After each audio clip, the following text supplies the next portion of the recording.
No need to panic. I wasn't panicking. I know, I was talking to myself. Because all this is very wrong. Right, what do we know? This mirror is a direct portal between two worlds. We went into it in the real world, we came out of it in this world. But that anti-zone sprung up in the middle, splitting the portal in two. The buffer zone between the two worlds. Exactly. Because anti-zones only exist where the fabric of the universe is under huge, terrible threat. Oh. So that means that one must be to stop this world and your world from ever touching. Wait, but that means that this world is dangerous. But how can it be dangerous? Also, what even has the power to create a copy world like this? Unless... Oh, no actual way. No actual way what? I've told you about the Solitract, right? Literally never heard the word before. Solitract?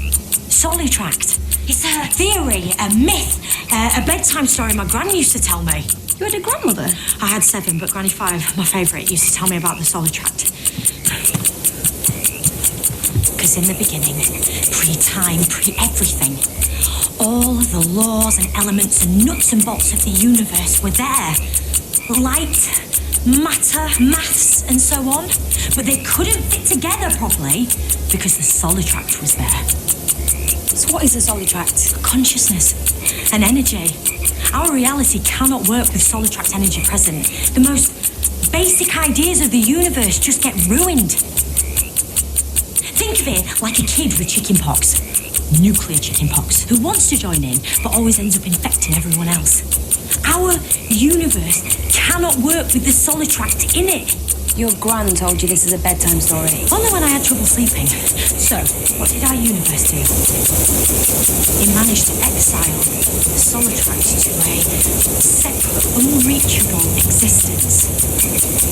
The Solitract plane. And suddenly, everything makes sense. The universe could finally work because the Solitract had been removed. Hang on. Are you saying we're now on the Solitract plane? I wish I wasn't, but I think I am. I'm scared. Are you scared? I'm genuinely terrified. This is a separate exiled universe that is also a consciousness. That's what Granny 5 said. A conscious universe. She also said that Granny 2 was a secret agent for the Zygons, but she seems bang on with this one. But why? Why has the Solitract copied your world, including Grace and Trina, and built a doorway to our universe? When you put it like that, it sounds like a trap.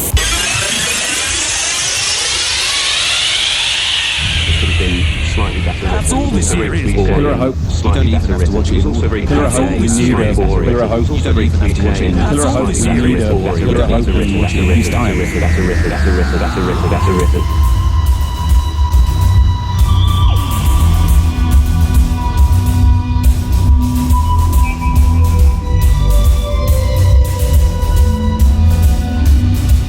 Who Cares? Episode 9.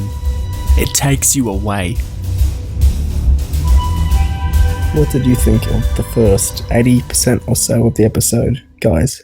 I liked the anti-zone stuff, and I feel like it was almost disappointing because you had the whole episode with the lead up to the, there's a monster in the woods and all this stuff, and then all of a sudden it just turned out to be a bad father. You know, okay, that's a bit further on, but I don't know how to feel about that because it's like, it feels like the first 80% is sort of like separate from, not first 80%, you know, the first bit is sort of separate from the last bit with all of a sudden, it's a conscious universe, you know, that was kind of like, it almost felt out of nowhere.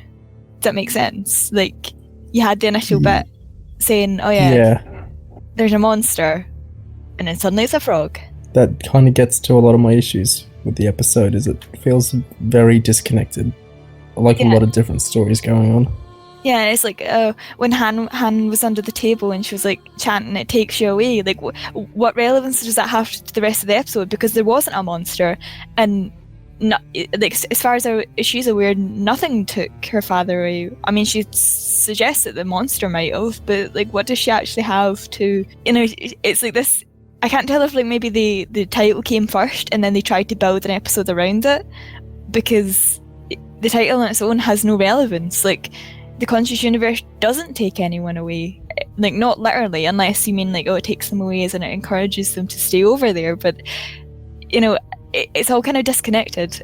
There's nothing cohesive about it. So something that could have been a good episode ended up just being weird and not really, it didn't really flow together, basically. I think the disparity of elements of the episode like that, as well as the genuinely incredibly bad exposition, really points to this being a young writer, I would say. Yeah. Like, I know he hasn't done Doctor Who before. He's done a lot of Skins and been a staff writer and stuff, I think. This really doesn't feel like a writer who knows what they're doing. Like, even in Kablam, for all the problems with its ending, mechanically that episode could give its characters each something to do and segment them up, and it knew how to deliver information well. Like, if it really had to do an info dump, it would do it in a way that made sense. Like, have an annoying robot that gave info dumps deliver one. It wouldn't just have characters spew them out for 3 minutes straight. Like, it felt amateur to me in that sense. What do you think, Gig? I thought it was hilarious when she was chanting, "It takes you away" under the table, because that really gave away that it's literally just something that's in the episode because it sounds like the title of a horror movie and it's a creepy phrase. So we're going to have her rocking under the table and saying it over and over because it's creepy, even though it's got fuck all to do with the plot line. But regarding the broader criticisms, in terms of being disjointed and disconnected and seeming a bit like it's, a first Doctor Who script and amateurish in all those ways, I'm a bit more inclined to forgive it, because at the end of the day, there are worse crimes you can commit with a Doctor Who episode than having disparate, seemingly unrelated elements in it. I'm not saying it's a good thing, but at the very least, it's juxtaposing things that you won't necessarily always see together. So at least it's something that you won't necessarily see on some random other show, which is more than I can say of nearly all of Series 11.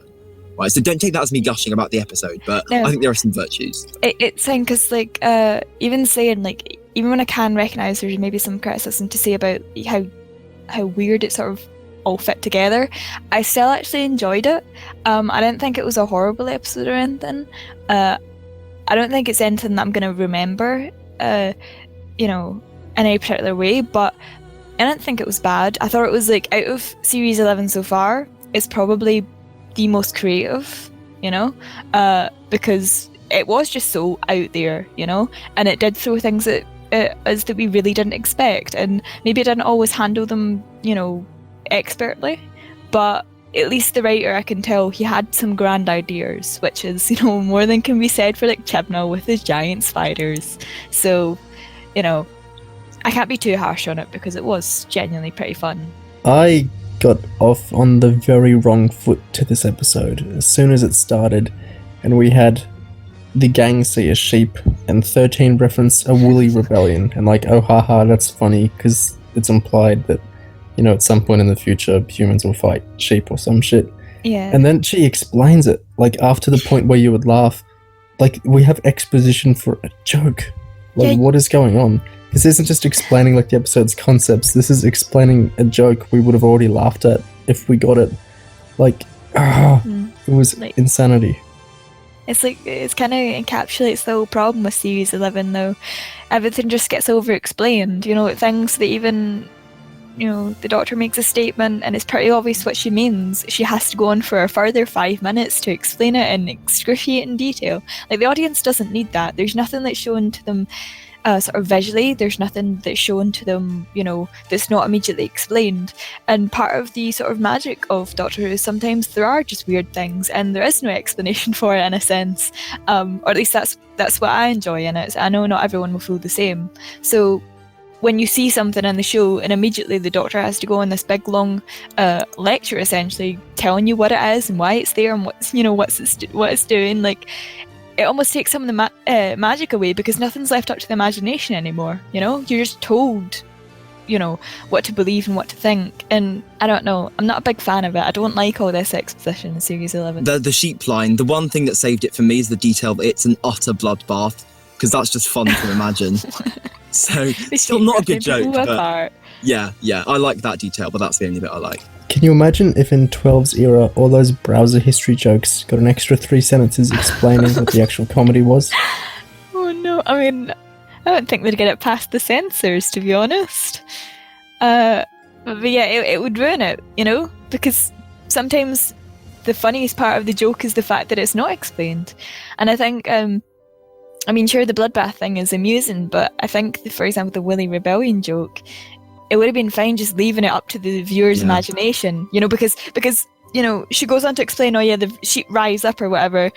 She shouldn't have to do that, because even just saying Willy Rebellion implies so much, and even if the viewers listening and they assume the Willy Rebellion to be something completely different to what she eventually explained it to be, it could still be amusing in their mind because it's a joke, and I don't know, it's like over-explaining a joke and then killing it, How much of this stuff do you think is down to Chibnall potentially rewriting the script? Because I wonder if that whole joke was inserted by him. I think some aspect of this might have been handled by Chib. Well, in some episodes, like for example in like Rosa and stuff, and even Demons, there's some moments that they feel sort of disconnected, and lines that feel disconnected, like Demons of the Punjab, the injected bit about hope and all that. I don't know if that was Vinny, but it felt very Chibnall, and it's like he was trying to like pull everything towards this overarching idea of hope and Demons.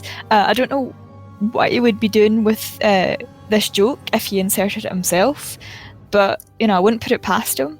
But it is a writer's room, so theoretically every single episode Chibnall has a hand in, It's just hard sometimes to tell where that was. Maybe that's just me. I'm not really good at recognising certain writer quirks unless they're really obvious. Something else I feel falls into the sleep category, the sheep category even, was the Graham sandwich. Neo, I know you really hated that bit with Graham pulling out the sarnie, then explaining why he has it on him. Logistically, there are so many problems with this. 13's TARDIS is only one room. We are never given any indication of other rooms. So how did he make the sandwich? A food replicator. Didn't Hartnell have one of those, that food machine? Maybe just everything's in the console. She's got a biscuit maker, a sandwich maker, cake maker. She's feeling a bit more peckish. But it's true, we don't really see any more of her TARDIS. And I guess there's the implication that, how because there's the big gaps in the walls, I guess there's the implication that you can walk behind there to get to other rooms. But we don't actually know until we get an episode where we see one of them walking out. You have to assume it's just the console room right now. What it might be is, do you remember in the Husbands of River song where she opens a roundel and there's brandy in there? Oh, yeah, but all the roundels, aren't they like big gaps in them? And I don't remember. What does her TARDIS look like? I think it has gaps. Is there a sandwich roundel?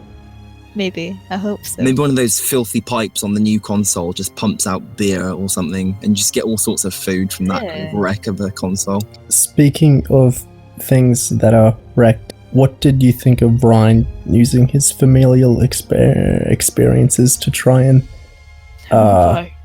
work out what was going on with the girl? I don't know how to feel about that, because it's like I can understand the idea behind it, because clearly Ryan has some sort of, has bitterness towards his father, and it's been explored in previous episodes. Got to be honest here, I didn't watch all of the what's his face conundrum because I got really bored with it. I've still not watched the rest of it, but I know that that's sort of covered with the whole like the pregnant alien and stuff, like the idea of he has these lingering sort of resentments and stuff that he's yet to make peace with. So I guess that it makes sense. I guess it makes sense that he would get annoyed at any father that for whatever reason is gone, but at the point that he makes that judgment in the episode, as far as anyone's aware, there is a monster. So it was very, very rude of him to make that judgment in the first place, because, obviously he was proved right by the episode, which I don't know if that's good, because it's like, oh yeah, your father is really, really shit and he doesn't love you, and he's ran away to go have another life, and he's like trying to relate to her, I guess. But I just thought it was so badly handled, because it just made Ryan seem like an asshole.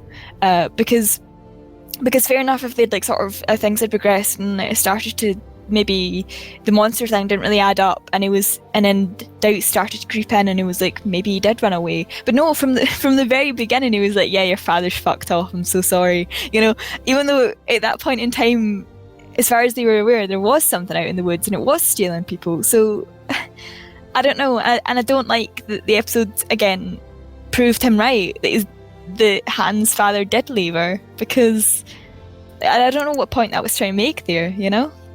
I found it unintentionally very funny. Like the moment Ryan chimed in with that, and strangely, I almost kind of liked that you could see how it was obviously his own experience with his absent father that led him to this incredibly bleak and nihilistic conclusion about her father. And almost unusually for Series 11, they didn't spell it out. They just let you kind of assume that. I'm not saying So much talking. Yeah, again, but I wonder if this episode will run over an hour as well. Yeah. And it's a It's bit 4 in the one of the morning. Series 11 characters. What's this? Bit of an asshole. I've never seen this button on disc before. Traverse anti-zone. You essentially get this one. I wonder what happens if I click it.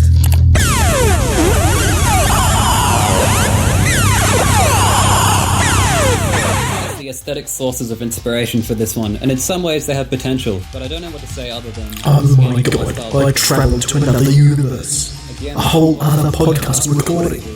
What did I say? Douglas Adams Who would be good if season 17 wasn't mostly shit, and so on. There was one scene I thought which really demonstrated how the dialogue for this series has taken kind of a hit in quality. Maybe you could pull that up for me so the listeners know what I mean. Something's going on here, Graham, and I'm gonna find out what's going on. But in order for me to find out what's going on, I have to find out what's going on. Question is, what's going on? Wait, Doc, I'm getting pretty hungry here. Why don't you zap that thing with your sonic gizmo, if you catch my meaning? Great idea, Graham. But just to be thorough, I'll also sonic the opposite wall and a cross-section of the ceiling on the way.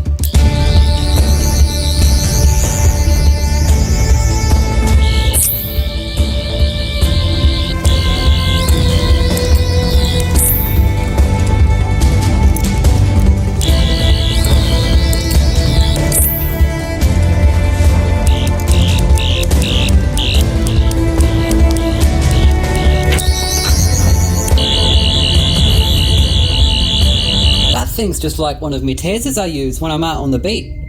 Cause I'm a police officer. Good question, Yaz. I love Yaz. I should buy a Yaz. Oi, I'm getting kinda tired of standing around waiting for you lot to exposit. My legs are getting restless. I suppose you blame that on the dyspraxia as well. That's actually a pretty hurtful thing to say. Oh, you love it!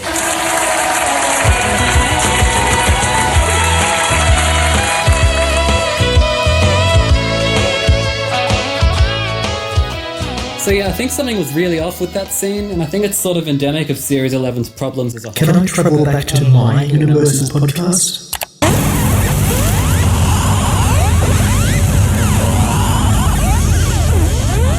He thinks all fathers are a bit shit. So, like, I don't know, is it meant to be like a sort of Wow. whatchamacallit I'm gonna stick around here a thing, while. like to parallel against him accepting Graham at the end? Like, is that meant Oh, to be what yeah. it is? God, Because it comes off really bizarre. Although speaking of that, I can't believe they've covered the granddad thing already. You know? Yeah, this was the finale, wasn't it? Yeah. I mean, and it came out of Grace nowhere. back. the thing is, like, we've had no actual like real story arc this series, excluding possibly the stanza, which, you know, who Tim Shaw might come up in the finale. You know, God only knows. But the only concrete sort of story arc we've had is the conflict between Ryan and Graham and the refusal of Ryan to accept Graham as his granddad. So to have it all resolved before the finale, it's kind of like there is nothing to resolve. You know, everything that's going to happen in the finale is going to be something that's brought up completely new. You know, I mean, aside from maybe Timeless Child stuff, I guess. We've had no other references to that. I can only assume the finale is going to deal with that, because otherwise what was the point of introducing it, unless Chibnall plans it for series 12 or something. But we're sitting at a point where we don't have any real story arcs to, like, not any proper story arcs to conclude. So the finale is just kind of another episode.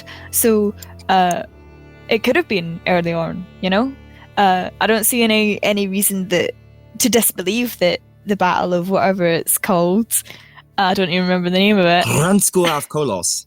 That's the one. It was really good. I don't see any like evidence to suggest that it is definitively a finale, you know? So it could very well have been earlier, especially if, like, theoretically, if it's the stanza, the sniper bots, which is what people are theorising. I don't know for sure, because, you know, you don't really get a good look at things in the trailer. But theoretically, if he stanza the sniper bots and maybe deals with the Timeless Child, which means that because none of those things have been referenced in quite a few episodes, this finale could have went on earlier in the series, because it's not like they were referenced since the Ghost Monument, all of these things. This basically functions as a finale because it pays off, the only stuff that can be paid off, which is grief over Grace and Ryan. And but that feels like it was all that was all dealt with here. So I don't badly, know. in my opinion. Yeah, badly. It was kind of I don't know. I appreciate that it tried to do this idea of Graham letting go of Grace and all that stuff, but it doesn't feel satisfying because the storyline wasn't really built up in any meaningful way in the first place. Ryan didn't get to interact with Grace at all. It was so weird. Oh, that was even not even a goodbye. Okay, maybe it'd been because it was really bizarre. Didn't he get told about Grace after, when they all came back? And Grace was there, It would have been good if maybe Ryan, for example, would stand in maybe a brief scene where just before the conscious universe gets, separated from ours, maybe Ryan is standing in the mirror, and before the mirror shatters and everything, he looks through and Grace is standing there, even if just something like that where he gets to see her and actually know that she was sort of physically there. I think it would have been I don't know. It would have been better than him just sort of awkwardly finding out afterwards and then not really having a reaction to it. I don't remember he had any significant reaction. Maybe I'm wrong. It's story hostile not to have a character interact with their deceased parent figure in a story nominally about that. It's just such a weird script choice. This is kind of a part of a pattern in Series 11 of Graham's grief being prioritised over Ryan's, I think, when it comes to Grace. Yeah. Because, in Arachnids, we got, Graham seeing Grace's ghost and Ryan doesn't mention her barely at all. And then obviously in episode 1, you had Graham's huge tragic funeral eulogy and, Ryan's just sort of stands in the room for a bit. And he gets his YouTube video, but just throughout the series, they seem to care more about Graham's character arc than Ryan's. And also on the other front, of Ryan kind of accepting Graham as his granddad, that came out of absolutely nowhere because Ryan and Graham have no meaningful interaction in this episode. Yeah. So it's it seems a bit like Ryan starts being nice to Graham out of pity because he found out that Graham saw Grace, and it's well, really? That's all it took? Yeah, and also because he never saw Grace, there was no chance for Ryan to Alright, enough of this universe for now. Let's check out the other this one. whole conflict.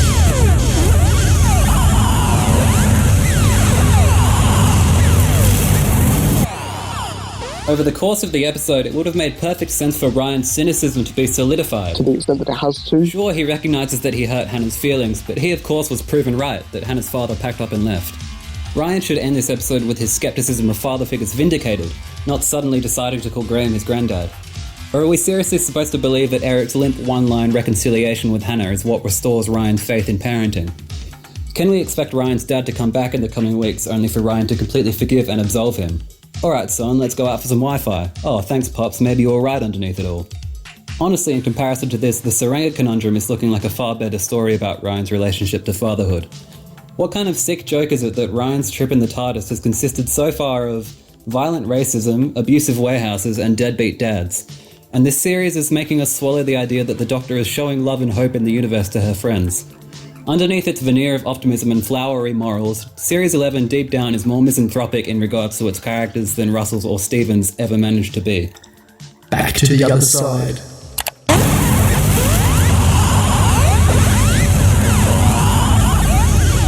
Maybe the implication is supposed to be that through Han and his interactions with Han, that he sort of learned to appreciate that Graham's there for him, which I guess makes sense, but ultimately the episode, so he starts out criticising a father figure, thinking, essentially making it clear that he thinks that fathers and father figures are useless and will always abandon you and all this stuff, because that's his experience, and maybe that's why he doesn't want to get close to Graham. I mean, this is all assumptions because we've never been told this or shown this. Maybe this is why he has this complex, because he's worried that Graham's going to abandon him just like his actual father did. So maybe it's through Han, he sort of learns to appreciate, he's oh yeah, Graham's here and he hasn't abandoned me, therefore now I will accept him. But the episode essentially goes on to prove the fact that that Han's father was abandoning her, that he was just a shitty dad. So what in that gives Ryan hope, you know? Because if anything, it just confirmed his fears, which was essentially that her father left her like his father left him. So how does that translate him into the end going, oh yeah, I fully completely trust Graham now, even though everything I believed was just confirmed to be true, you know? It doesn't seem to go together. I feel like maybe if there'd been scenes between, or again, meaningful interaction between them, it would have made sense. But instead it was just sort of like tacked on at the end, and you're meant to feel all warm and fuzzy inside when you've been given no reason to, you know? Could it be related to the sandwich?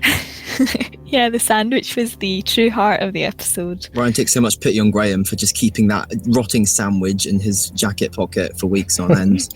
I mean, theoretically, if there had been more interaction between Graham and Ryan, and perhaps, so if like the episode is essentially about an absent father, right? Aside from the conscious universe stuff, you've essentially got an episode about an absent father. If Ryan had witnessed Graham essentially being a better father figure than sort of the one that was referenced in the episode, which is Ryan's dad, and the one we actually saw in the episode, then maybe like Ryan could go, oh shit, not all of them are bad, you know? But he never got to see that. He never got to see, for example, Graham's sacrifice either, because Graham essentially, even though it would never have worked out because the universe was collapsing and all this rubbish, Graham effectively gave up the love of his life and a chance of happiness with her, you know, for the sake of Ryan, and you know, so that sacrifice is obviously meaningful on Graham's part, but Ryan never got to witness it. I mean, he gets told about Grace afterwards, but he never really actually understands. He's never told or is given any reason to indicate how much of a big deal it was for Graham, you know? I don't know, I just think if he'd been there to witness Graham having this conflict within him, and then eventually essentially choosing Ryan, it would have endeared Graham to Ryan in a way that it would have made sense for him to suddenly go, oh yeah, you're my granddad now, you know? I just feel like a big part of the issue was just Ryan not being present, and maybe if you'd swapped Yaz out for Ryan and had Ryan in the sort of solo tract instead of Yaz, she was there, wasn't she? Yeah, she was. Not that she was very present, mind you. Easy to forget. But then again, you wouldn't have this interaction between Han and Ryan, you know. I don't know, it was just like weirdly handled. There was a lot of potential here, and it just wasn't cohesive, you know? The way to handle the Graham stuff better might have been to link back to Rosa a bit. Do you remember this scene in the hotel room where Graham like kind of embraces to the side 13 with the implication that they're a couple? Yeah. Mm-hmm. Could this not have provided kind of a salve to his ultimate rejection of Grace? Do you see where I'm going here? No, I don't. I'm not quite sure where you're going with this. Could the Yaz stuff be a red herring and the real ship of the series indeed be 13 and Graham? Oh, so Ryan gets his mother figure and his father figure in one go. Exactly. Well, it's certainly a family, but...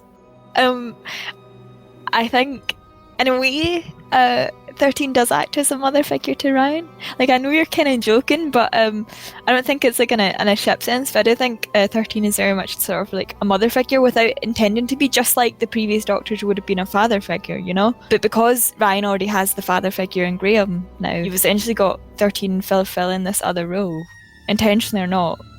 And not always, because it's not that sort of dynamic, but no, 13 clearly wasn't enthused by Graham and Rosa. So I think your ship's dead, it's sunk. I'm so sorry. It's a shame, because given the lack of hierarchy, we could have had a polygamous series, you know, where both the Yaz and the Graham ships are paid off. It's a very flat sexual structure, as Witchfinders would put it. Oh god, they're all just in a relationship with each other, except for Ryan and Graham, obviously. Jesus Christ, don't think about that. Yeah. Yeah, that's a bit Moffat. Let's get off this topic. Yeah, so anyway, the character interactions and developments in this episode were an afterthought with little meaningful connection to the main story. Is that what we're saying? Agreed. Yes. Speaking of no meaningful connection to the main story, although I suppose you could argue that it kind of felt weird to have the anti-zone. Like, I get the idea behind the it. Anti-Zone. The Anti-Zone just did not mesh with the rest of the episode. And you also had Ribbons, who... Yeah, what was the point of him? I really liked how Ellie, that's my pet name for Andrew Ellard, described the Anti-Zone as a sub-golem doing a homage to It, is all we've got. And tension-free caves that feel like a direction issue. Because, the balloons, the moths, the golem acting dude like a troll with, the red balloon, Pennywise stuff. It's like none of this goes together even in itself. Yeah. It's directed so weirdly and flatly and with like no tension. And also, we've seen pictures of that foreskin monster that Nilso really likes, and he wasn't even in the episode. So, I don't know where that could have fit in either, because you've already got so much going on in the Anti-Zone. Like the idea of like, oh, it's pitch black, and then there's moths, and then Ribbons like pissing about with his rats. There wasn't really any space for that big monster. So I don't know, like I get why it was cut now, because it wouldn't have fit. And what sort of extra threat could it add beyond flesh-eating moths, Speaking of issues in the Anti-Zone, what was the deal with the string? That went nowhere. Like, it was set up as really important that they had that string, and then it wasn't even important in the end. They just ran home the right way in the end anyway. Yeah, because the string was there, and then Ribbons cut it, and the implication would be like, oh shit, they'll never get home now. But they did, I mean, also there was the issue where they accidentally went to the wrong mirror, which obviously ended up resulting in them solving the entire episode, so it was actually a good thing. But at the end, when we're meant to believe the Anti-Zone is this big labyrinth of tunnels and caves, and if you get lost, you'll never get home. But it's a corridor. It's a corridor. Yeah, it's a corridor. Literally a straight line. They just go back and forth from it because the plot requires them to.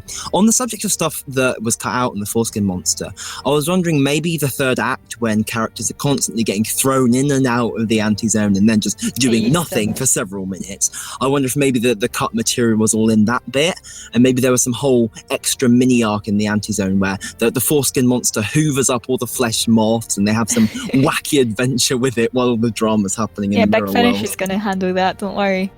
I don't know. This was really underdeveloped. Like, we never got why he was there. The whole Anti-Zone stuff was so, like, underdone.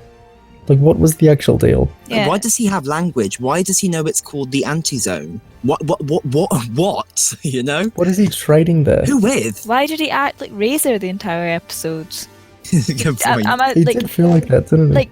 Like, I don't know. Nobody else really seemed to notice it or comment on it, but for some reason his whole personality was just very reminiscent of Sim in World Enough in Time, and I don't know why that is. Even just like visually, I mean, aside from the fact he was an alien instead of a human, visually he reminded me of Razor. Like, everything about him was just very Razor-esque.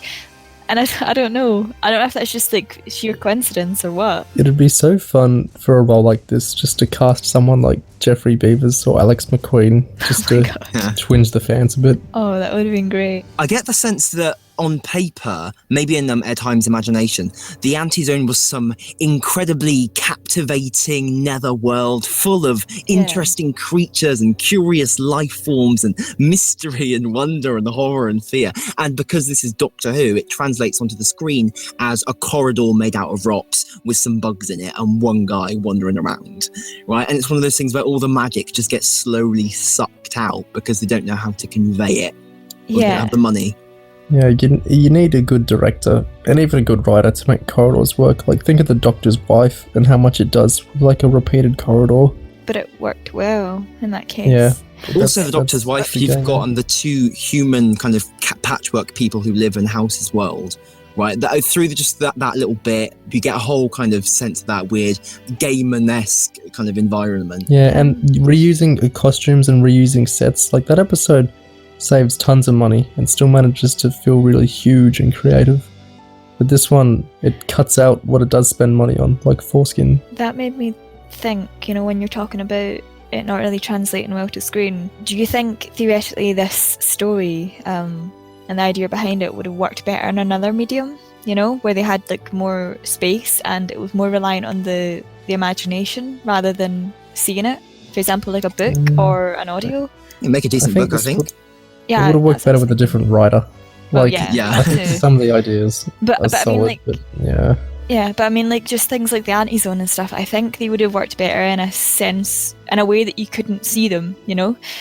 Because there was no way they were going to build...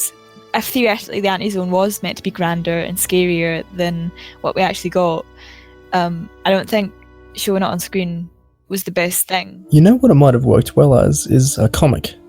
Yeah. Because you could have done interesting stuff with the mirroring, like with panels Oh, across yeah. 2 pages, and then you could have gone wild with the anti-zone as well. That would have been good. Like, there's I think it was quite an ambitious story that didn't have the time, money, or good writing to handle it. You know, it was a story that had good ideas, but it just didn't work.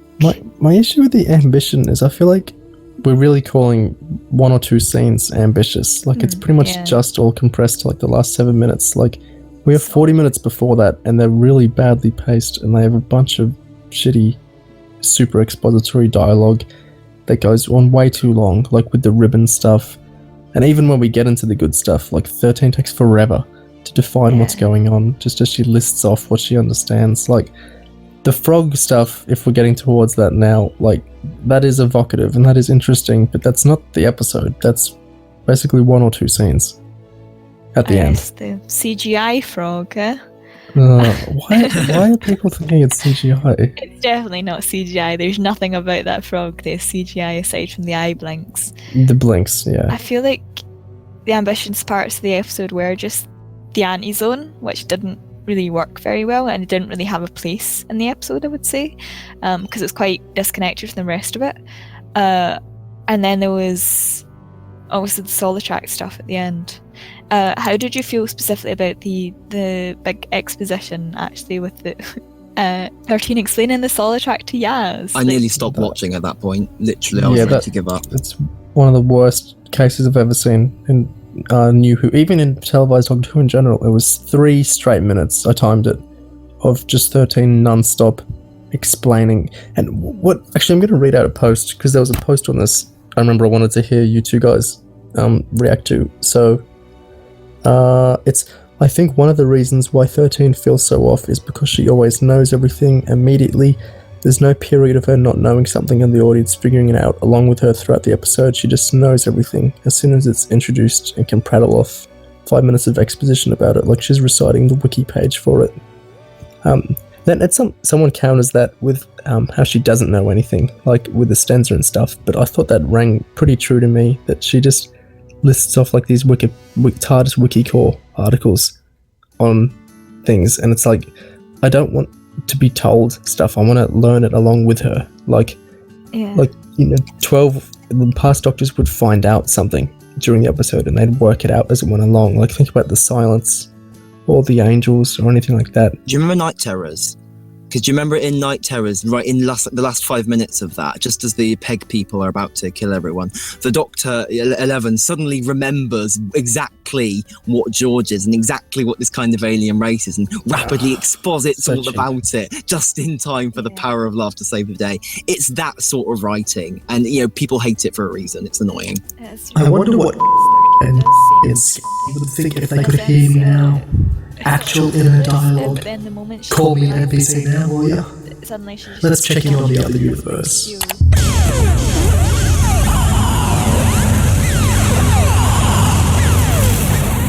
One popular YouTube critic whose name I don't care to recall said that It Takes You Away was one of his favourite episodes ever the night of transmission. The next day he decided it wasn't even the best of Series 11. This illustrates not only the complete lack of staying power this episode has, but also the latent hunger, even in some fans of Series 11, for Doctor Who to try its hand at idea-driven storytelling again. To the extent that this episode, after the previous 8, can give the illusion of being an all-time classic. Well, I'm gonna make like the nesting consciousness and shunt off.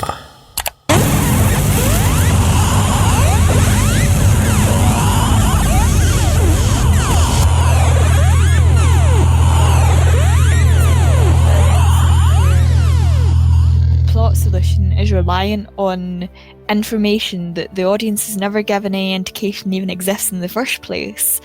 It just seems really cheap, and and it's not fun, you're sitting there like, what the fuck is going on? Then suddenly the doctor just turns around and stares directly at the camera and tells you exactly what's going on, even though there has been no indication up until that point of that being the sort of plot, if that makes sense. Because the solid track is a bad example. Can you imagine in Heaven Sent, instead of the very slow, deliberate trickle of us and 12 at the same time working out what's going on, if 12 just snapped to it, like 2/3 in, and stared to the camera and for 3 minutes just laid out. This is a confession dial. We used to use these on Gallifrey. They use this torture device and they create simulations based on your worst fears. I feel a huge part of all of this that we maybe haven't quite broached is that the interests of this script seem to lie heavily in explaining outlandish sci-fi concepts more than necessarily doing them well. So it luxuriates a lot in explaining, an antizone is when the universe creates buffer zones to make sure that the fabric of space and time doesn't fall apart. Or the solid track is an entity, it was a sentient universe that did this and that. And I feel that's not necessarily ambitious so much as it is a certain aesthetic of sci-fi writing, where the inherent elaborateness and batshitness of the concept being described and at play is meant to be almost the appeal in itself, even if it's not that appealing. It's world building. Like there's whole subs on Reddit where people, they don't write stories, they just make up concepts for these fake worlds, and like that's meant to be the story instead of any like actual narrative or characters in it. Yeah, it's like Ed Himes just showing off these ideas he had rather than writing a story about them. At the same time, this is quite different from the rest of Series 11, isn't it? Because most of Series 11 has been decidedly not ideas driven. So it does make a bit of a change, even if it's not that much better. That's true. He probably came up with the ideas for the antizone and the solid tract and then built something around it, because which would sort of explain how disconnected it is. And then maybe he came up with the title and then was like, how do I fit all these three things together? Because, it was his only script this series. It was his first Doctor Who script. And it's like, I think maybe he went into it, he was like, I've got all these great ideas, how can I fit them together in one sort of cohesive way? Except it wasn't really cohesive. Maybe in the belief that he was never going to have to get to write for the show again, he was really excited about it. So he just threw it all together, when maybe the antizone could have worked an episode on its own. The antizone strikes me in some ways as kind of a Torchwood-y, gaming-y, like it's like a portal into the Fae, like fairy world. Yeah. Close to apart from Rowan. It's yeah. Does that make sense? Me calling it Torchwood-y? Do you know what I mean? I do see what you mean, but actually, you made me think of something else. You guys have either of you watched Jonathan Strange and Mr. Norrell by Peter Harness adaptation? Of the great Peter Harness. Yes. Our hopeful future showrunner. Yeah, so have you watched that, Neo, at least? Have any of you guys watched it? Okay. Basically, in that, you've got this a zone a bit like what you're talking about, this dark kind of world with all these passageways. It reminded me of that. Anyway, carry on. Was that what you were going to say? It was just an aside. Yeah, there's another story that has corridors in it.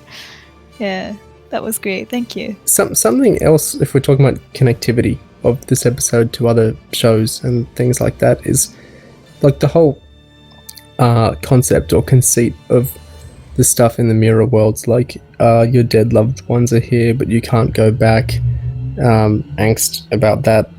Doctor Who, I'm not saying this is a bad thing, but it's just interesting. Doctor Who did this quite a lot in Russell's era. Father's Day in Series 1, and then the alternate universe episodes in Series 2, and then the Series 4 finale. The same point, really, like the same moral dilemma. How do you think how Russell handled it and Cornell handled it was different to how this episode did it? Or how is it the same? One thing I will say is that in this episode, they're quite genre savvy. Like, they pretty much, as soon as 13 and Yaz step into the mirror world, they work out that, okay, this is a mirror world. Maybe Eric's got mirror married. Maybe it's some kind of parallel world, like in Series 2, remember, viewers? It's a bit like that. So it does seem like they've watched that story and they're building on what we already know. But yeah, no, RTD did it better. Even in Series 4? I barely remember. It's been years since I've last watched Russell TV stuff, and that's... Rose got a Tennant sex doll at the end to drag with it back to another universe. Of course I remember that, but I don't know. I feel like even that was done better than this. Actually, if we're criticising RTD, I mean, Series 2 has Jackie and Pete basically get, alternate versions of each other to make up for the fact that their spouses have died. It's like, how much better is that, really? I still find that genuinely horrifying. It's like they erase the real versions of their partners just to pretend with these people they've never actually technically met, like in their lives before. It's an ugly thing. So because it's a completely separate person, and I don't know. I don't agree with that. Just like in Heaven Sent, the Doctor at the end is a completely different person to the Doctor we start with. Oh my god, we're having this argument. I mean, I really stand by that, but I know it verges a lot of people. Technically, it is. But okay, well, actually, oh no, we're not going to get into this. But I mean, he does make the broom argument in his very first episode, and then Heaven Sent comes along. That's true. Oh my god. Maybe to save us going down this path, I have a question. Don't let us. Something that I feel must have been done somewhere else in Doctor Who, or kind of the Whoverse, but I can't quite pinpoint my finger on where, is the idea of a reconstruction of someone's personality being used as, a lure or a trap by kind of a sinister intelligence, but while not even knowing it themselves. I feel Moffat has done that before. Auton Rory. Oh, yeah, that's a good one. That's a good one. Also, maybe in a quasi sense with the Dalek puppets who still think they're human until they get activated. I'm so stupid. Twice Upon a Time, like Testimony Bill. Well. Yeah, and Extremis. Yeah, Extremis too. Yeah. It's a Moff rip-off, basically. As the person, their memories, because you could, with the Solitrack stuff, if you were in that situation, right, and theoretically there was someone maybe equivalent to Grace or something like that, would you be happy with if you knew that they weren't, if it wasn't actually the person? Nah, it's not them. You can't, because they die. Even if you brought them back, they still died. Like, it's removing something that they were. You know what I mean? Yeah. Like, if you're taking memories is the big deal, you're just like cutting one out to try and make it keep going. Yeah, and it's like also they're essentially under the control and being created by this thing that at any moment could take them away from you, or change them completely. They essentially, in a way, don't have free will. Because they're not a person; they're an extension of a conscious universe. Although, well, you could apply that to our universe. Oh shit, it's getting really, really deep. I don't know, but I think there's maybe something a bit different. The fact that you're fully aware that the Solitract is this conscious universe. We don't really know, in our universe, if that's the case. It's never really.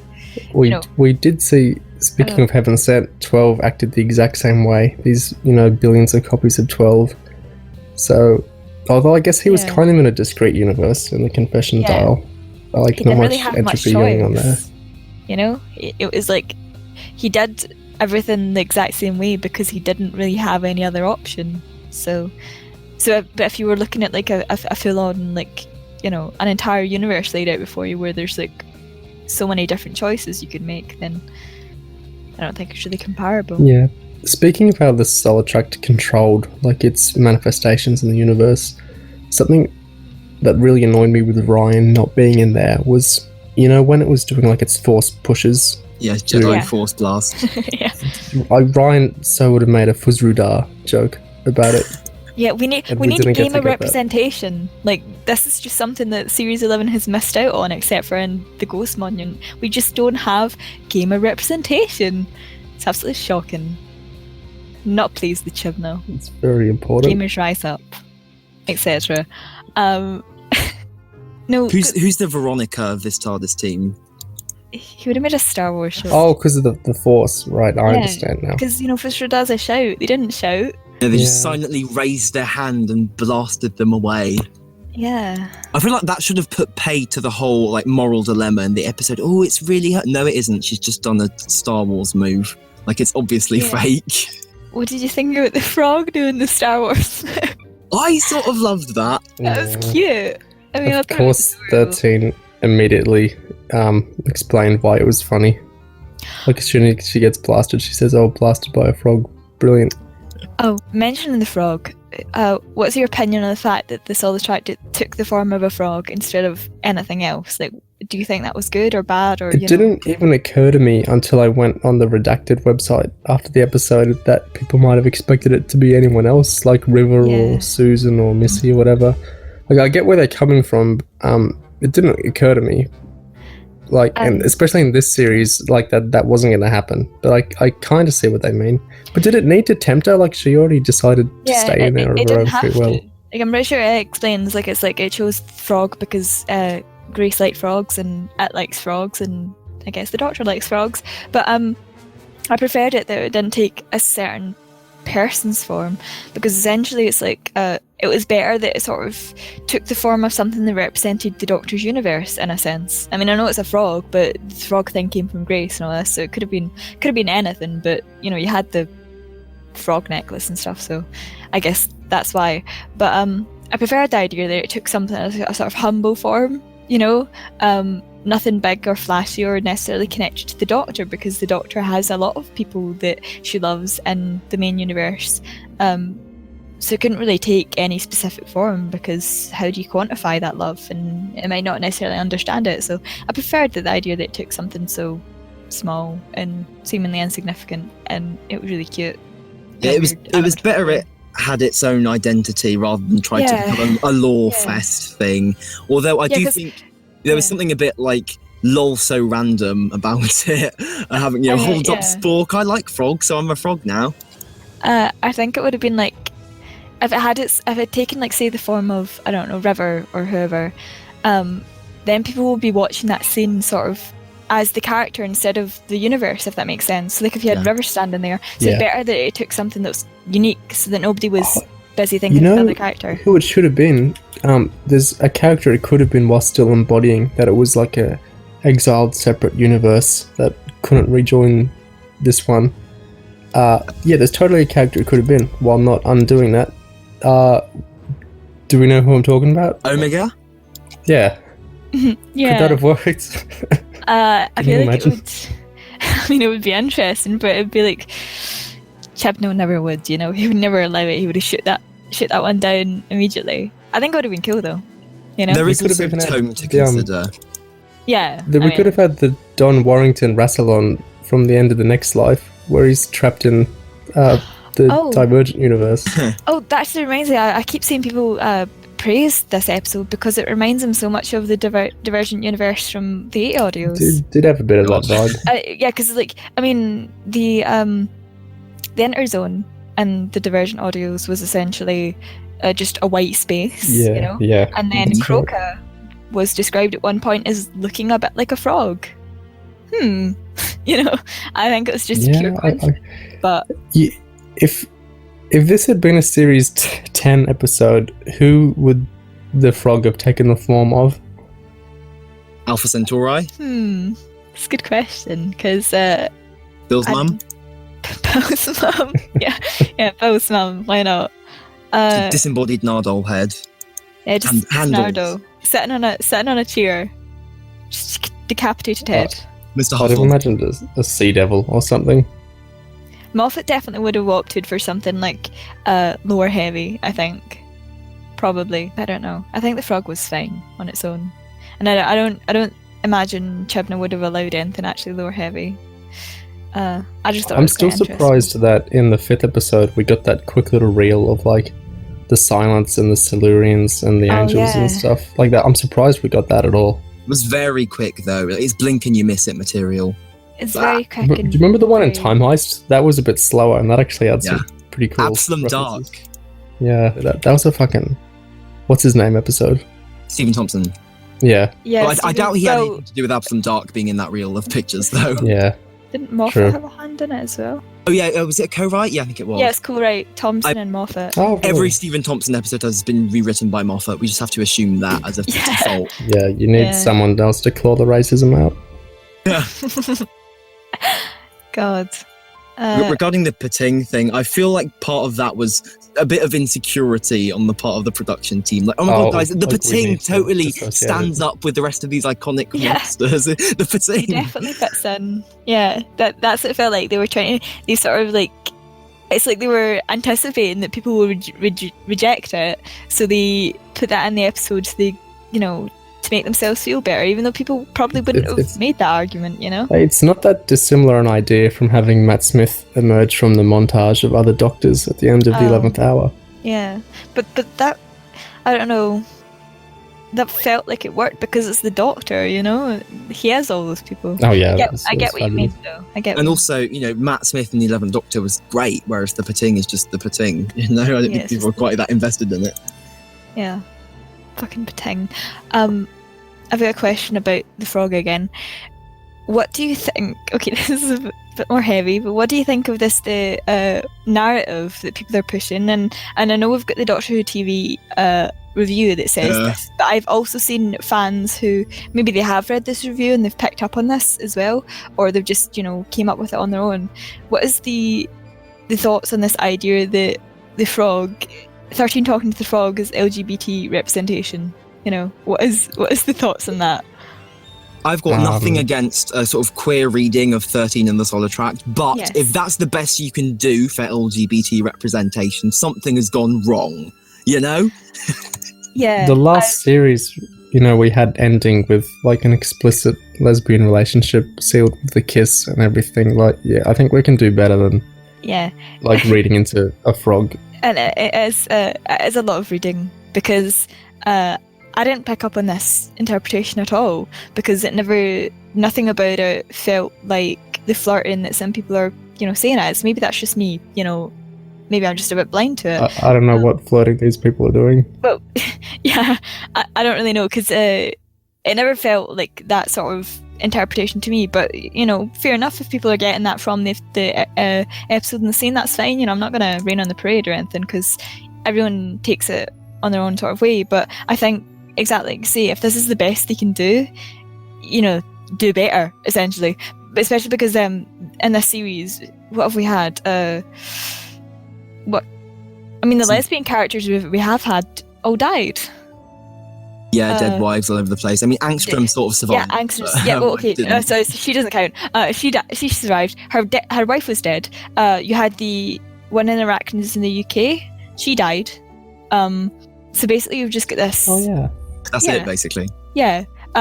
So the representation is there, but aside from Angstrom, but even then, she's connected to. I think a dead we're wife. being a bit too negative here. After all, 2018 is not the year to criticize this. Oh, God. I will say there was one line in the Solitract bit where I thought it might take a bit of a, you know, flirty route, where 13 was like, "You don't want a husband." I thought she was going to follow that up with, "You want a wife," but she didn't. And they stress this whole, "Oh, we're friends, but we're going to be friends. I've made a new friend." It's like, it's, you know, as far as you know, a relationship goes, it's like it's so anti-romantic. So it's really hard to put that reading. They keep, like, would you call it a dead romance? Oh, very funny, very funny. Hilarious. But yeah, like if that was their intention, if that sort of reading was their intention, they didn't have to keep, you know, using the word friend. Essentially, reasserting constantly that it was platonic between no 13 homo. And the frog. Yeah, no homo, guys. The frog definitely doesn't want to kiss 13. No Kino. I don't know. Like, that whole sort of reading was very bizarre to me, but, you know, if it makes people happy, fair enough. I just expect more from Chibnall and the gang. You know, my issue with that whole frog conversation too was, it was like beyond compressed. Like I know people are taking a lot of meaning out of it, and that's great, but, you know, I read the actual dozen lines that compromise what's actually going on, and it's just 13 like suddenly going on about how cool it is that this is a conscious universe, and the frog's like, yeah, it's pretty cool. And then 13's like, well, I gotta fuck off though. And it goes, okay, that's sad, bye. Yeah. Like, I'm not being that facetious, boiling it down to that, because it's only like 4 times as many words as I just said. It's basically what it is, you know? There's no sense to, I don't know. Like, the Solitract gives in really easy, doesn't it? Like, there's no sense of a fight or a real struggle. Like, the Doctor has to try really hard to persuade the frog. Yeah. He just gives up. What is, it's like, oh, well. What is specifically what 13 likes so much? Is it that it's a myth that's real? That there is some, like, anti-universe out there that can't join ours? Or is it that it's a conscious universe? Like, both of those are cool? Which is it both? Like, what's so cool about it to her? I feel like it's probably more the sentient universe thing, just the idea of a massive concept, a rare phenomenon in the universe and stuff like that. Didn't the 50th novelization have the curator, the doctor, go on about how, like, everyone is part of the sentient universe? Yes, like, but that one doesn't turn into a frog. Yeah.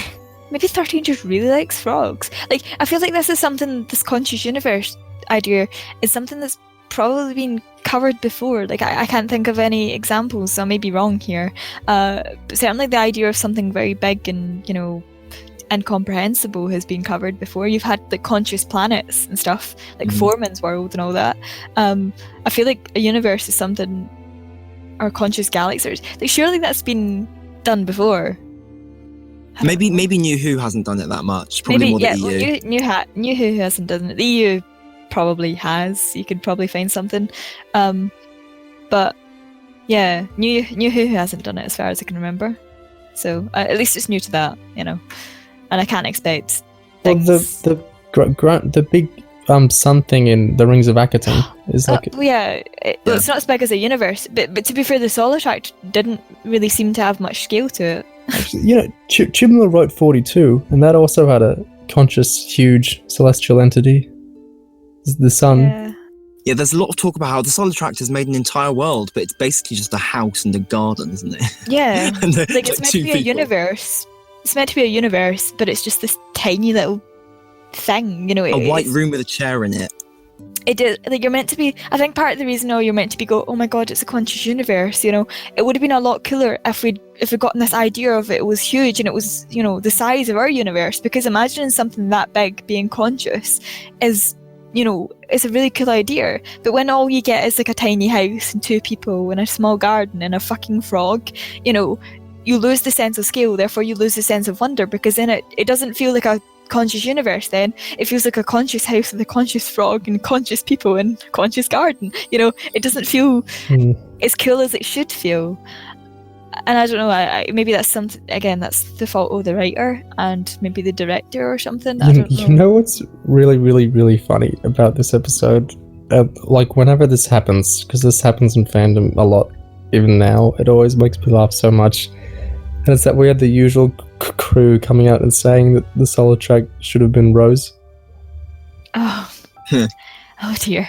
It's never going to stop, is it? We're always going to have these people saying Billie Piper should come back and play X character. Rose should come back.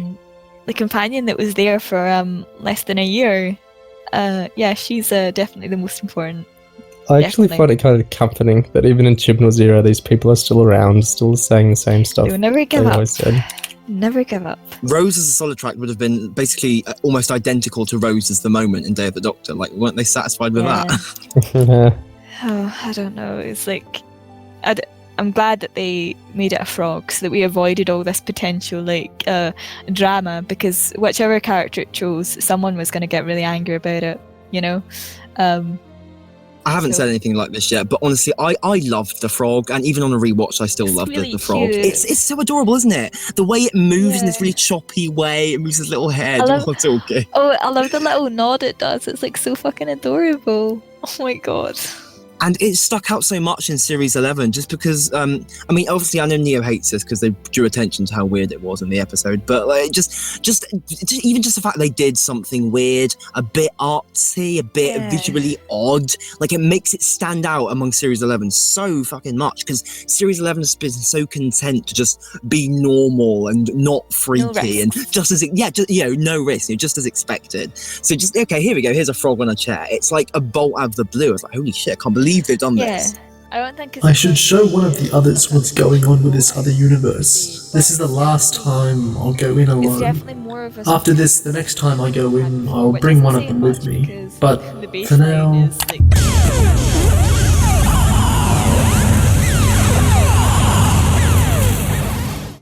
I think Haim wanted to dabble in a few concepts, the Pan's Labyrinth texture of the anti-zone, and the sort of Douglas Adams-ishness of the sentient universe dressed as a frog, lonely and in need of a friend. It ties together to the extent that it has to, But in each act, we go from Cabin in the Woods to Pan's Labyrinth to Hitchhiker's Guide to the Galaxy. Even in that, the solo tracked exposition only begins 3/4 of the way in. And the only one I believe that Haim was comfortable in was Hitchhikers.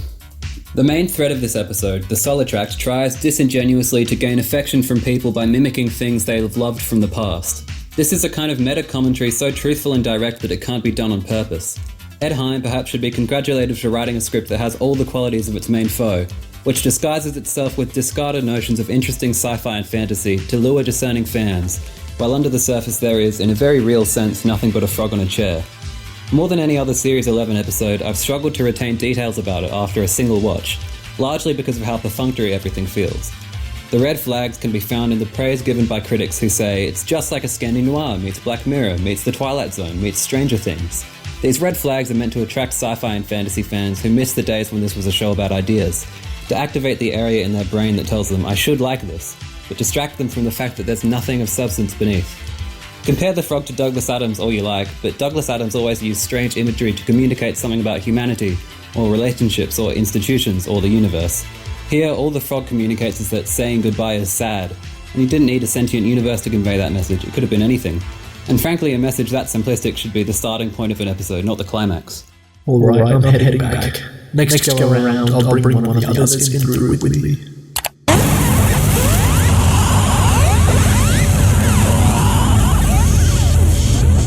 I just don't think it was as impressive as it could have been, you know? You know how much I get annoyed by people liking Doctor Who, and it's just insufferable to me how the frog is being treated as this like amazingly abstract concept where you go back last series and we had at least 3 insane things like the mass suicide simulation in Extremis, or the colony ship, you know, in and of itself, or, you know, some other third thing. Like in Moth series, like we'd get at least 3 truly bizarre, like unprecedented stuff every year. And this we get a frog that's a conscious, basically room. Like, yeah, it's cool, and the frog was animated cute, but this is like getting, I think, disproportionately overloaded with praise. And even in the context of the episode itself, like the episode is really proud of the frog. You can tell in the dialogue 13 has about it. And it's like, yeah, it's good that it is different and that it's more out there than the rest of Series 11, but I feel like we're pouncing on scraps a little bit here. At the same time, I feel like it's the sort of thing that some Doctor Who viewers, you know, complain about because it's silly. Oh, we can't have the moon be an egg. Am I talking frog? Oh, Doctor Who's finally jumped the shark. So I feel like Series 11, even just doing something a bit like that is worth being a bit nice to. Well, that said, I don't agree that this is Douglas Adams-esque. Like, I know people are saying that, but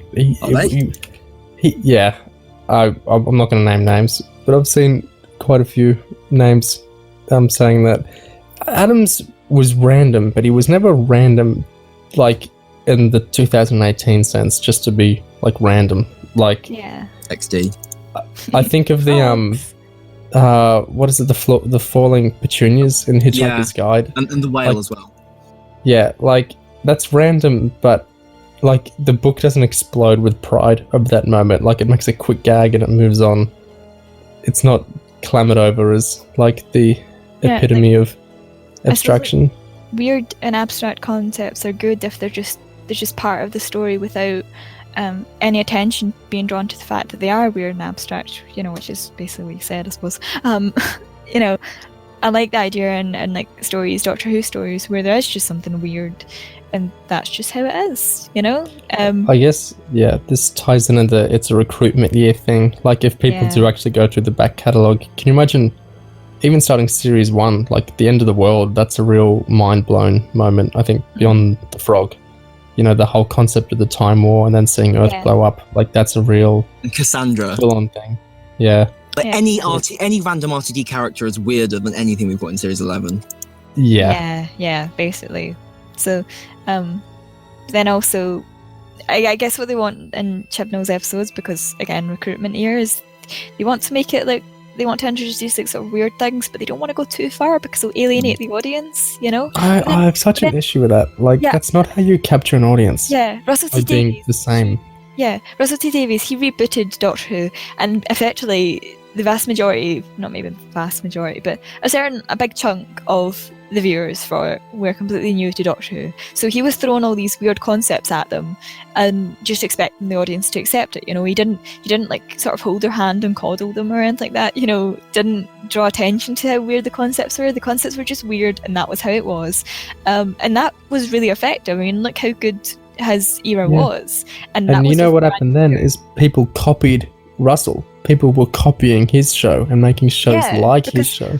Yeah, because it was pushing the boat out. It was something new and exciting and creative, and it didn't ever talk down to the audience or go like that. Oh, guys, look how weird this is! Isn't this so weird? It's so strange, isn't it, guys? It's really cool, isn't it? Because it's so weird. You know, it didn't ever do that. It was more like, you know, just accept it. If you don't accept it, if you don't like it, then fair enough. It's not the show for you. Whereas Chibnall was trying to appeal to everyone. You know. Think of how Chibnall would handle the parade of aliens at the start of the end of the world. Like with the mocks of Balhoun and the adherence of the repeated meme.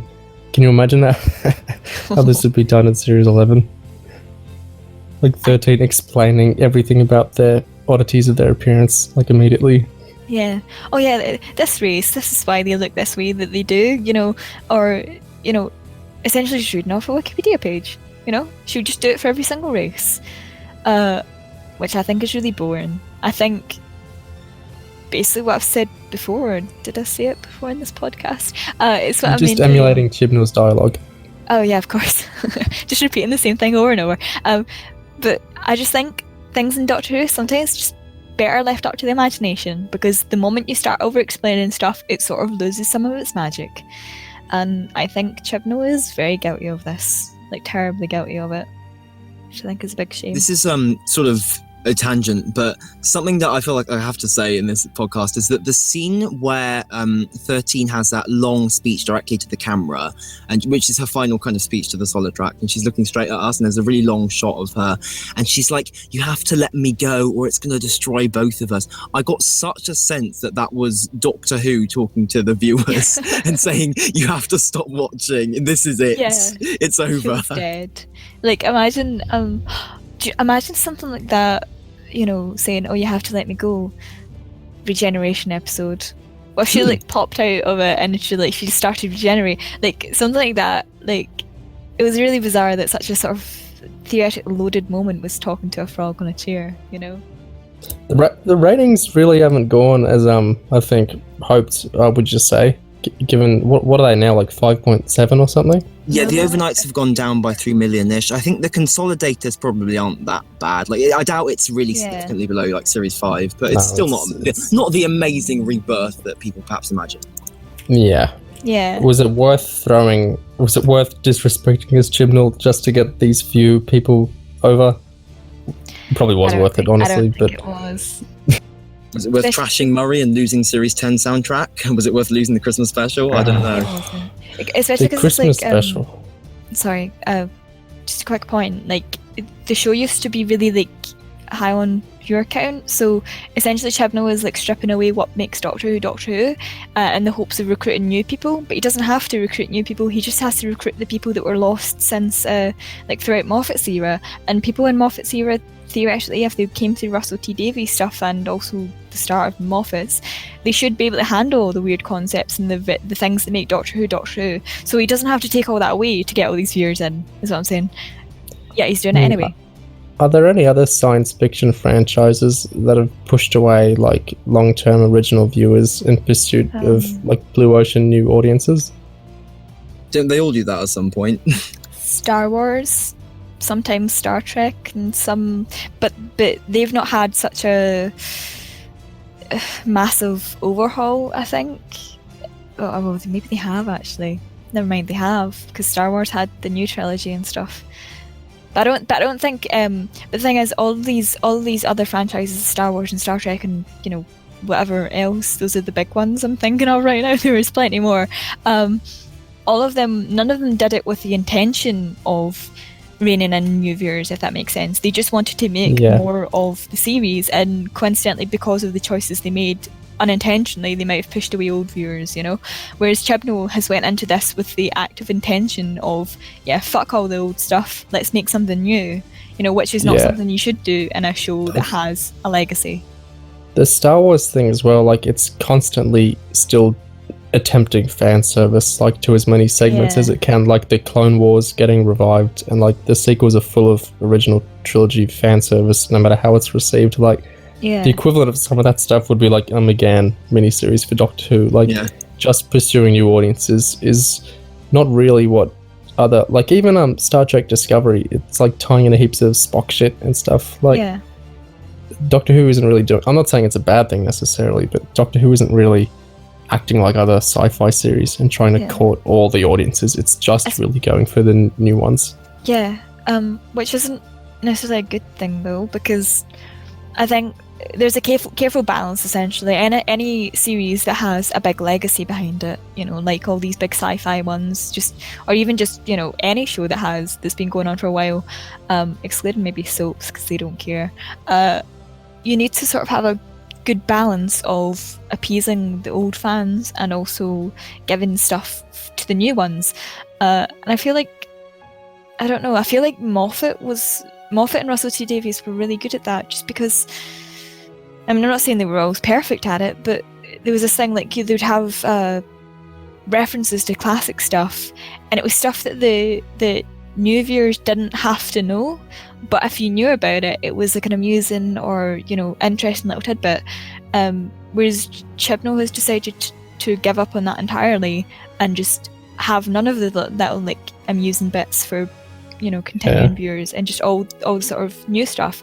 And that's fine. Like new ideas are always welcome. His new ideas are a bit shit, but you know maybe they'll improve. He won't. But I don't know. I feel like you just can't, with a show like Doctor Who, you just can't disregard the legacy, especially with Doctor Who, because we're not dealing with linear time here, you know? We're not dealing with something that is, you know, like other sci-fi series where, you know, sure, you might have some weird concepts in it, but ultimately you've still got like this point A to point B. Doctor Who is essentially just, you know, it's timey-wimey. You know, you can't ignore legacy that goes before because it's so...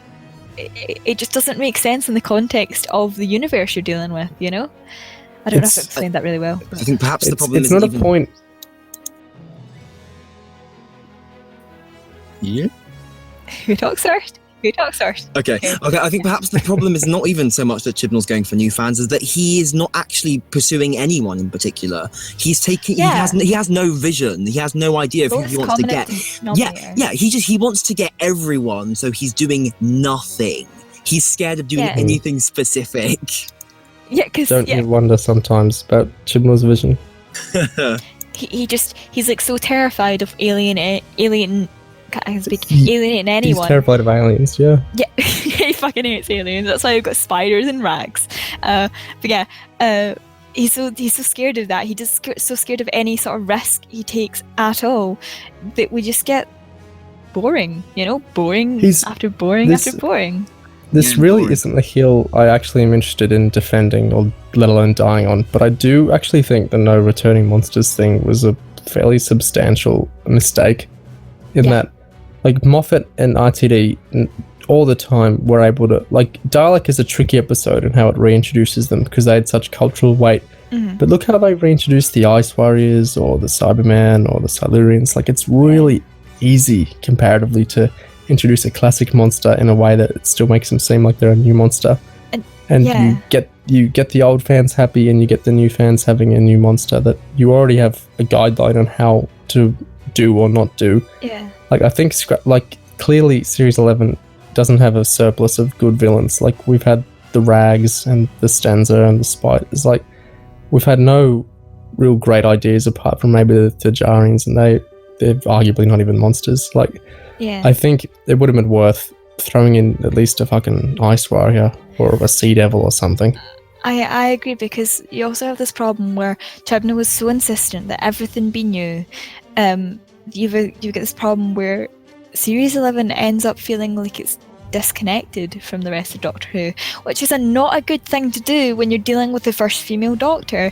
You want to make the first female Doctor feel natural and everything, and you know, to just integrate into the rest of the show, because ultimately it shouldn't be a big spectacle, at least in universe. It shouldn't be a big deal because the Doctor is still the Doctor, you know, and the fundamentals of the show are still there.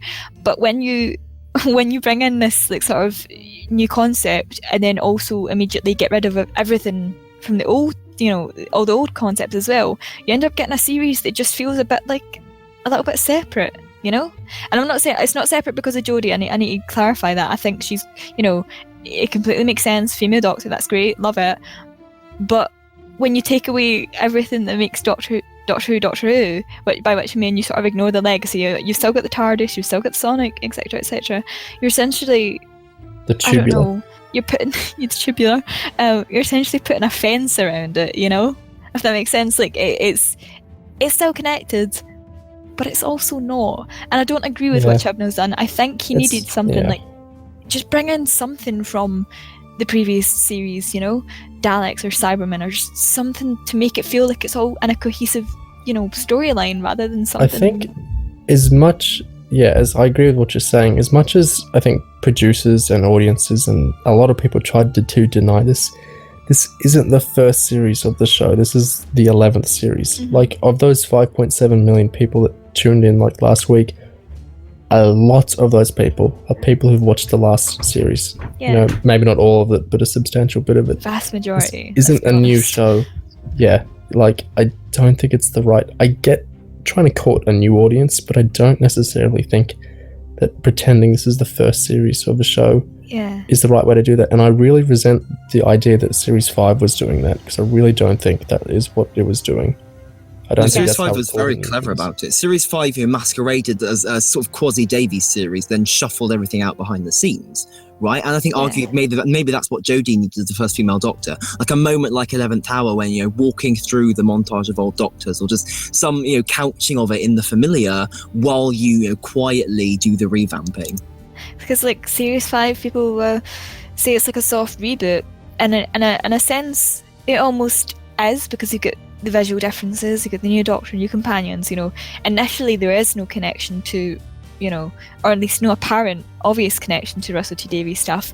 But the difference is that immediately, like when you've got this episode that feels a little bit like a reboot, Moffat then goes on to integrate the eras like really well. He has all these classic references, he has the Russell T Davies references and all that stuff. So even though maybe people argue, Series 5 was a bit of a reboot, like it wasn't actually. It had a visual difference because they changed changed like things like directors and all the cameras and all that rubbish, but ultimately it just felt natural. It's still a sort of good sort of introduction to the show, because the 11th Hour just is, but ultimately there's still enough references that you only fully appreciate Series 5 and then onwards, I guess, with the knowledge from previous eras, and not necessarily classic, because classic is like a thing on its own, but there are still references to classic, which is, I don't know, I just feel like it was better integrated. And then Series 11 is kind of like, you've got the first episode acting essentially like a reboot. Feels more like of a reboot than 11th Hour did, because it doesn't have that connecting point of showing the previous Doctors or something like that. But you've got this issue where they never fix the fact that it feels like a reboot, if that makes sense. They never integrate it with the rest of the show. So it could have worked really well if you had this first episode that feels sort of like, it's fresh and new and everything, but then it went back to something that felt sort of familiar. I never did that. What I'm getting from you is that you did want the solo track to be Rose. Yeah, of course. Fucking love it. No, please, no. I would hated that on so many levels. But, would it be accurate to say that in Series 11, the most basic ideas of the universe just get ruined? To paraphrase 13, and It Takes You Away. The most basic ideas of how to write Doctor Who get ruined for sure. Thrown out the window. Man, the writing on the wall was fucked up, wasn't it? Oh yeah. Yeah, just writing note. Also I found it quite interesting that the writing on the wall, the 2 times it was shown enough to read it, it wasn't shown fully, so you kind of had to. I don't know if this was just me. Maybe I'm stupid. I paused it to read it. Yeah, I paused it to read it the first time, and then the second time as well. But the second time, I noticed there was like a word cut off in the first time or something, or there was part of it cut off, and then you could only see the full message when you got to the end. Like the second time it was shown, which was really bizarre. I mean, it was quite rude, Yeah, it was cruel to exploit her blindness in that way. Yeah. Yeah, exactly. Alright, I'm gonna DM about the other university code. Gig can't see this. It could be my one editing advantage over here. She's replied. She too can see it now. We'll click it at the same time and go on in together. Here we go.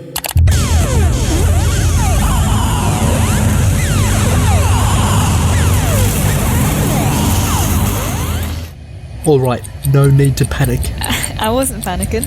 I know, I was talking to myself, because all this is very wrong. Right, what do we know? This button is a direct portal between two worlds. We went into it in the real world, we came out of it in this world, but that anti-zone sprung up in the middle, splitting the portal in two. Like a buffer zone between the two worlds, right? Exactly, because anti-zones only exist where the fabric of the universe is under huge, terrible threat. Oh. So that means that one must be to stop this world and your world from ever touching. But wait, that means that this world is dangerous. But how can it be dangerous? Also, what even has the power to create a copy world like this? Unless... Oh, no actual way. Wait, no actual way what?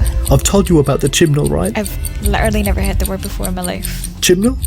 Chibnall, it's a theory, a myth, a bedtime story my gig used to tell me. You had an Ingiga? I had 3, but gig 3, my favourite, used to tell me about the Chibnall. Because in the beginning, pre-Jodie, pre-everything, all the ideas and potential and quality and kino of the series were there. Tyler Lay, Mathis and continuity and so on. But they couldn't fit together properly because the Chibnall was there. But like, what exactly is the Chibnall? Marketing, writing. Our series cannot work with Chibnall writing present. The most basic ideas of television just get ruined. Think of it like an 8th series with Anderson, Samuel Anderson, who wants to join in but always ends up worsening everything else. Our series cannot work with the Chibnall in it. Your gig told you this as a bedtime story. Only when I had trouble sleeping. So, what did our series do? It managed to exile the Chibnall to a separate, unreachable existence, the Chibnall plane. And suddenly everything makes sense. The series could finally work because the Chibnall had been removed. No. Wait, hang on. Are you saying we're now on the Chibnall plane? I wish I wasn't, but I think I am. I'm scared. Are you scared? I'm genuinely terrified. So this is like a separate exiled universe that's also a consciousness? That's what Gig 3 said, a conscious universe.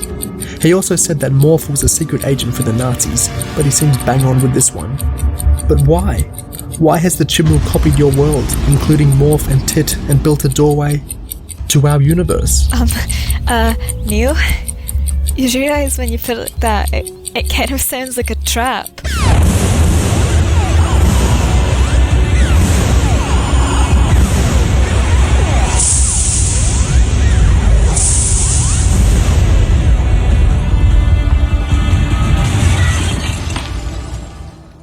Whoa, where am I? No computer, no code. I'm in some sort of cheap, cramped set masquerading as an entire universe. What's on that chair over there? It looks like a head with a bunch of fake hair on top. The Chibnall in a wig? Hey Chibnall, what happened to your hair? It doesn't seem to have much to it. It hasn't improved that much. There's me thinking the day had no more surprises left. Now, please, tell me of your series. It's a recruiting video for us to go. That's all this year is. That's all you have to say? What about your episodes? What about the premiere? I still felt that story was fairly boring. What about the Ghost Monument? I still felt that story was fairly boring. What about... I still felt that story was fairly boring. And I still felt that story was fairly boring. What about episode 5? The one with the Pating? Was that one just boring too? It was also very cliched. It was very routine, running up and down corridors and silly monsters. What about the Doctor? 13, Jodie Whittaker. Is she just boring as Pillar well? of Hope, we need a pillar of hope in these times, and that pillar of hope is Jodie Whittaker. That's not saying anything. What do you actually think of her? She is admittedly a very good actress. She just has to restrain herself a bit more. She seems very theatrical at the moment. That's all? Do Do you have anything else to say about your series? It could have been a lot better. It could have been slightly better written. Slightly. Do you know what I want, Gilbert? You can spew whatever nonsense you want into my right ear, but into my left ear, I want you to tell me what I want Series 11 to be. Better written. Pillar of Hope. Better written. Very cliche. Better written. Pillar of Hope. Better written. Very cliche. Better written. Pillar of Hope. Better written. Very cliche. Better written. Pillar of Hope. Better written. Very cliche. But I still felt that story was fairly boring. Better written. Pillar of Hope. Better written. Very cliche.